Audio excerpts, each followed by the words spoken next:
Now on the last and greatest day of the feast, that is the Feast of Tabernacles, Jesus called out in a loud voice. Now hold that thought. Wendy and I have been fortunate enough twice to be in Jerusalem at the time of Feast of Tabernacles. It's a lovely time to be in Israel. The heat of the summer is finally passing off and the autumn rains are beginning. The streets are beautifully decorated. And there are 8 days of wonderful holiday feeling. It's a little bit like we have between Christmas and New Year.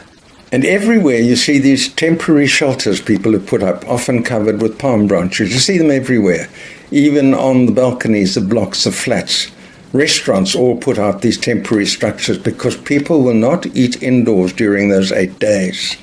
Some of the structures are very flimsy. Others of them are elaborate and very beautiful. We even had one of them on the roof at the garden tomb, and on the 8th day of the feast we had a lovely meal together. So what is the Feast of Tabernacles all about? Well, God wanted his people to remember that there was a time when they were wandering in the wilderness with no homes and living in tents in tabernacles, totally dependent on his provision. Then he led them into the promised land, and for the first time they were allowed to build permanent structures.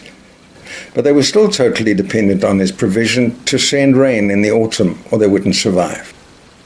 And so he decreed that in autumn, for 8 days, all Jewish people were to live outdoors under temporary structures, to remember where they came from, to remember God's provision, and to trust God's provision for rain in the new year.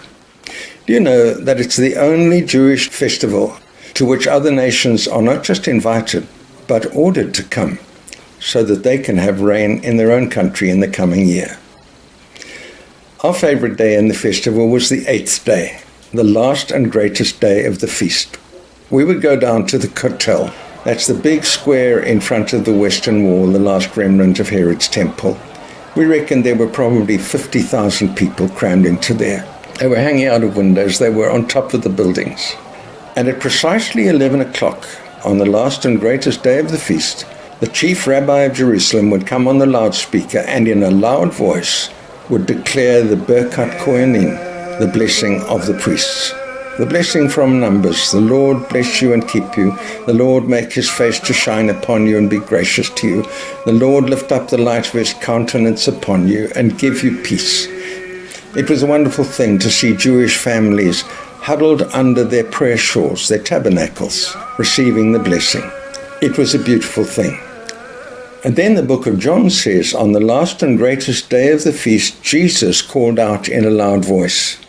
I wonder if it was 11 o'clock in the morning. What is he doing? He's taking the place of the high priest, and he is declaring the Birkat Kohanim over the people. But he doesn't quote the one from Numbers. Lovely as that is, it's an old covenant blessing. It sees God as up there and us as down here, and he pours his blessing onto us. Jesus now gives the new covenant blessing. He says, everyone who believes in me, streams of living water will flow forth from within them. By this he meant the Holy Spirit, which everyone who believes in him was to receive. The great blessing of the new covenant is that God is not up there, God is in here. Christ in me, the Holy Spirit in me. When at 7 years old, I asked Jesus into my heart. That was very good theology. And does he ever leave? Ed Rabert once told me a story how he went up to a farm in Michalisburg, and the farmer showed him a beautiful stream of water springing out of the side of the hill, but surrounded by barbed wire. And Ed said, why the barbed wire? The farmer said, otherwise the cows come and tread on the eye of the spring and it stops running. And Ed said, when it stops running, where does it go? And the farmer said, it's still there. I just need to clear out the dirt from the eye of the spring and it will run again.